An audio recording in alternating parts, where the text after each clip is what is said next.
आणि आता बातमी आहे ऑपरेशन टायगरची। एकनाथ शिंदेंच्या शिवसेनेकडून ऑपरेशन टायगर मोहीम राबवली जाते।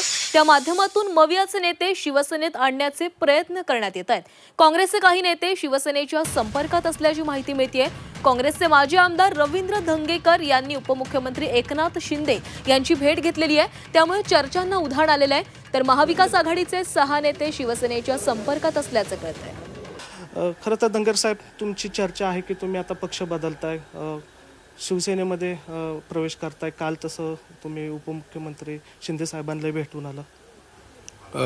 मी काल त्यांच्याशी बोललो, गेली 8 दिवस त्यांच्या पेरा माझी वेळ माहिती, मी भेटलो त्यांना, पण मी माझ्या वैयक्तिक कामासाठी त्यांना भेटलो आणि त्यांच्याशी माझं काम सांगितलं, ते करतो म्हणले। प्रयत्न विषय त्यासाठीच गेलो होतो आणि माझा वैयक्तिक विषय होता आणि मी भेटलो होतो। असा दावा केला जातो की तुमच्यासोबत अनेक जण होते पुणे शहरातले, तुम्ही एकत्र मिळून भेटायला गेला होता।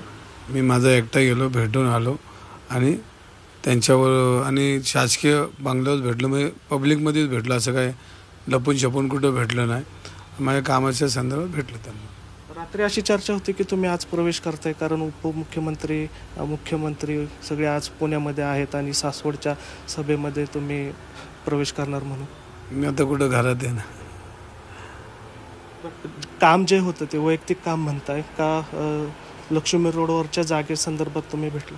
नाही, मी माझ्या कामासाठी भेटलो। ऑपरेशन टायगर त्या अनुषंगाने तुमची पक्षामध्ये परत घेतलं जाणार अशी चर्चा आहे, किंवा तुम्ही शिवसेनेत जाताल त्याचा भाग म्हणून काय?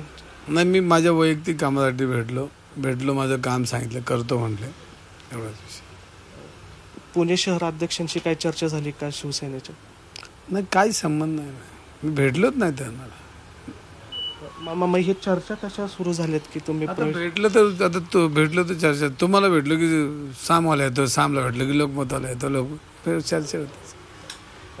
तुमची भेट आणि इतर लोकांची भेट हे योगायोग आहे आणि त्यात काही नवीन पक्षप्रवेश आहेत शिवसेना? असं की माझ्या वैयक्तिक कामाला मी भेटलो, माझी काही पेंडिंग कामं होती ती आता मला करावी लागतील।